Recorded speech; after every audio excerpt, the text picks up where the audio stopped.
ஒரு ஊர்ல மிகப்பெரிய பணக்காரர் ஒருத்தர் இருந்தாராம். மிகுந்த செல்வ செழிப்போட எந்த கவலையுமே இல்லாம தன்னோட வாழ்க்கைய வாழ்ந்துட்டு வந்தாராம். அவர் எல்லார்த்துக்கிட்டையுமே ரொம்ப இனிமையா பேசுவாராம். விளையாட்டுக்கு கூட பொய்யே பேச மாட்டாராம். நல்ல செயல்களை மட்டுமே செய்வாராம். நேர்மையும் கண்டிப்பும் உள்ளவராம். அனைவருமே அவரிடம் அன்பும் மரியாதையுமா பேசி பழகுவாங்களாம்.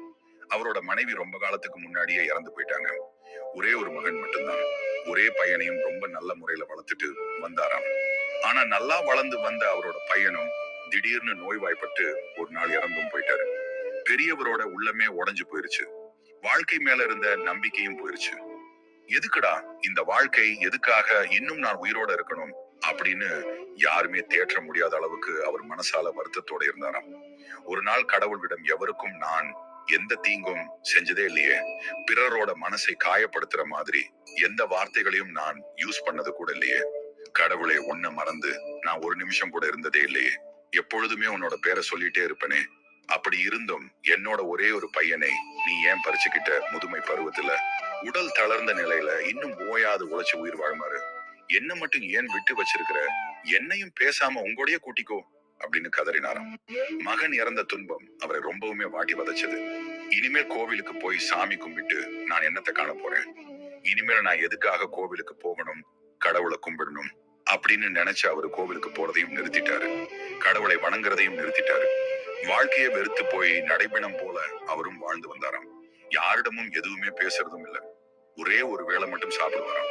இப்படி இருக்கையில அந்த ஊருக்கு ஒரு துறவி வந்தாராம். முன்னர் கடவுள் பக்தனா இருக்கும் போது அந்த துறவியை பார்க்க இந்த பெரியவர் அடிக்கடி போவாராம். ஆனா இந்த முறை அந்த பெரியவர் வரல அப்படிங்கிறத கவனிச்சு அந்த துறவியும், நாமே நேரில் சென்று அவரை பார்த்து வந்தால் என்ன அப்படின்னு நினைச்சிட்டு அந்த பெரியவரோட வீட்டுக்கும் போனாராம். துறவிய பார்த்த உடனே அந்த பெரியவரும் ஓடோடி வந்து அவரை வீட்டுக்குள்ளார அழைச்சிட்டு போய் நன்கு உபசரிச்சாராம். கடவுள் எதுக்கு என் வாழ்க்கையில இத்தனை சோதனைகளை தந்திருக்கிறாரு அப்படின்னு எனக்கு தெரியவே இல்லை. நான் அவருக்கு என்னதான் குறை வச்சேன் அப்படிங்கறதும் எனக்கு தெரியல. எல்லாரும் நல்லா இருக்கணும் அப்படின்னு நினைக்கிறவன் நான். எனக்கு பாருங்க என் வாழ்க்கையில எவ்வளவு பெரிய கஷ்டம் அப்படின்னு சொல்லி புலம்புனாராம். துறவியும் பெரியவர் சொல்றத அமைதியா கேட்டுக்கிட்டாராம். நீ அதிகமான எதிர்பார்ப்போட இருந்ததுதான் உன்னோட இந்த ஏமாற்றத்துக்கு காரணம் அப்படின்னு சொன்னாராம். என்ன அப்படி நான் எதிர்பார்ப்போட இருந்தேன் அப்படின்னு பெரியவரும் கேட்டாராம். ஆமா, வயசான காலத்துல மகன் கவனிச்சுக்குவா, நல்லா பாத்துக்குவான்னு அதிகமான எதிர்பார்ப்போட மகனை வளர்த்துட்டு வந்தீங்க. திடீர்னு மகன் இறந்த உடனே அந்த ஏமாற்றத்தை உன்னால தாங்க முடியல, அதான் அதிகமா கஷ்டப்படுற அப்படின்னு சொன்னாராம். ஆமா, மகனை பெத்துக்கிறது வேற எதுக்காக? பிற்காலத்துல நம்மள கவனிச்சுக்குவான், பாதுகாத்து வருவான் அப்படின்றதான் அவனை ஆசாசையா வளர்த்துறது. மகனையோ மகளையோ பெத்துக்கிறது முடியாத காலத்துல அவங்க நம்மளுக்கு உதவுவாங்க அப்படிங்கிறதுக்காகத்தானே அப்படின்னு சொன்னாராம். ஆனா கடவுள் ஒவ்வொரு உயிரையும் ஒவ்வொரு நோக்கத்துக்காக தான் இந்த பூமியில படைக்கிறாரு. அவங்களோட நோக்கம் முடிஞ்ச உடனே அவங்க கடவுளை அடையறாங்க. உன்னோட மகன் இறந்தான்னா அவனோட பிறப்பின் நோக்கம் முடிஞ்சதா கூட காரணமா இருக்கலாம். இத புரிஞ்சுக்கோ. உன்னோட மகன் எந்த காரணத்துக்காக பிறந்தான், அந்த நோக்கம் முடிஞ்ச உடனே அவன் இறந்து போயிட்டான். நீ இன்னும் உயிரோட இருக்கிற அப்படின்னா உன்னோட வாழ்க்கைக்கான நோக்கம் இன்னும் முடியல. நீ யாருக்கோ இன்னும் அதிகமா நன்மை செய்ய வேண்டி இருக்கு அப்படின்னு புரிஞ்சுக்கோ. உன்னால முடிஞ்ச அளவுக்கு ஏழை எளிய மக்களுக்கெல்லாம் உதவி செய்யறதுக்கு தான் கடவுள் இன்னும் உயிரோட வச்சிருக்கிறாரு.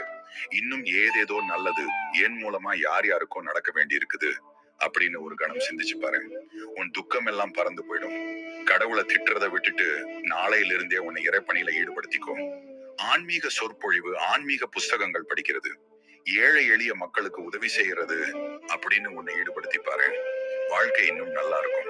நடப்பதெல்லாம் நன்மைக்கே அப்படிங்கிற மனநிலைமைக்கு நீ வந்துட்டீன்னா வாழ்க்கை இன்னும் சிறப்பா இருக்கும் அப்படின்னு சொல்லிட்டு அங்கிருந்து போயிட்டாரு.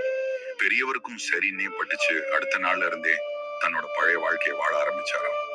அதிகமா கோவிலுக்கு போக ஆரம்பிச்சாரு. ஆன்மீக புக் எல்லாம் வாங்கிட்டு வந்து படிக்க ஆரம்பிச்சாரு. ஏழை எளிய மக்களுக்கு தன்னால முடிஞ்ச அளவுக்கு அதிக உதவிகள் செய்ய ஆரம்பிச்சாரு. மகன் இறந்து போன துக்கத்தை மறந்து ஒரு பழையபடி வாழ்க்கையை வாழவும் தொடங்கினாரு. அப்படியே நாட்களும் போச்சு.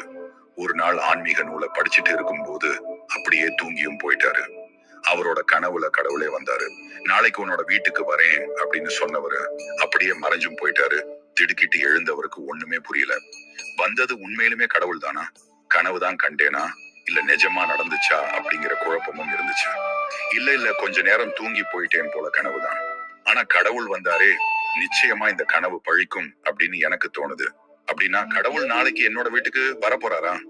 ஐயோ, அதற்கான ஏற்பாடுகளை நான் இப்பவே செய்ய ஆரம்பிக்கணும் அப்படின்னு நினைச்சவர் தடைபடலாம் தன்னோட வீட்டை சுத்தம் செஞ்சு, கடவுள் வந்த உடனே என்ன கொடுக்குறது, அவருக்கு பசிக்குமே அப்படின்னு பால் முதல் பாயாசம் வரை பெரிய விருந்துக்கு ஏற்பாடு செஞ்சு, இது மழைக்காலம், கடவுள் வந்தா கடவுளுக்கு குளிர் அடிக்குமே அப்படின்னு நினைச்சு ஓடோடி அழகான போர்வையும் கடத்தெருவுல போய் வாங்கிட்டு வந்து கடவுளுக்காக காத்திருக்க ஆரம்பிச்சாராம். காலை வேளையில சாமியெல்லாம் கும்பிட்டு முடிச்ச பிறகு கடவுள் வருவாருன்னு காத்திருந்தவருக்கு அதிர்ச்சியா இருந்துச்சு. மதிய வேலையும் போயிருச்சு, சாயந்தர வேலையும் வந்துருச்சு. கடவுள் வந்த மாதிரி இல்ல. தன்னோட அன்றாட பணிகளை செஞ்சவாறே தெருவையே பார்த்துட்டே இருந்தாராம். பெரியவர், யாரும் வந்த மாதிரி இல்ல. தெருவுல வருவோர் போவோர் எல்லாத்தையும் உத்தும் பார்த்தாச்சு, கடவுள் வந்த மாதிரி இல்ல. கடவுள் நாளைக்கு நிச்சயமா உன்னோட வீட்டுக்கு வர்றேன்னு சொன்னாரே, கடவுள் சொன்னா நிச்சயமா நடக்குமே.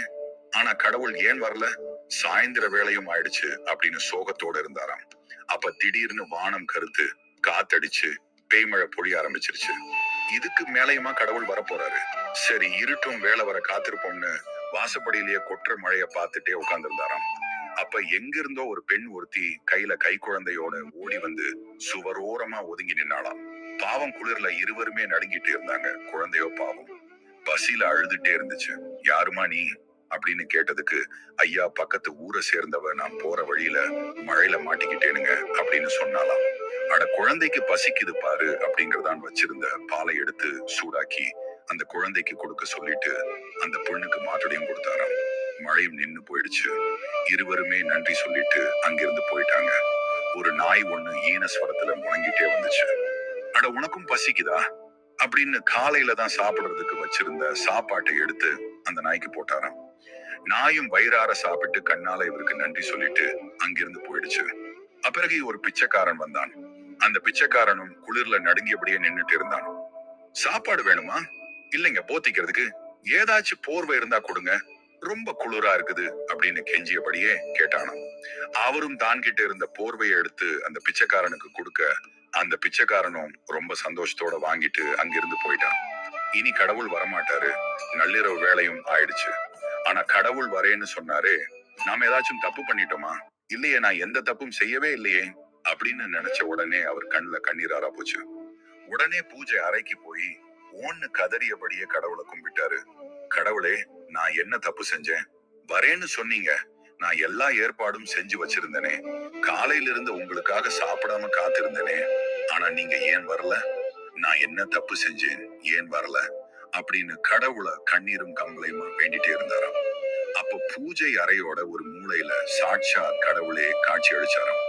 பெரியவரே, யார் உங்க வீட்டுக்கு வரலன்னு சொன்னது? ஒரு முறை இல்ல, 3 முறை வந்தேன் தெரியுமா அப்படின்னு கேட்டதுக்கு பெரியவருக்கு ஒண்ணுமே புரியல. 3 முறை வந்தீங்களா? ஆனா நான் உங்களை பார்க்கவே இல்லையே அப்படின்னு சொன்னதுக்கு கடவுளும் சிரிச்சுட்டே என்ன உத்து பாருங்க அப்படின்னு சொல்ல இவரும் உத்து பார்த்தாரு.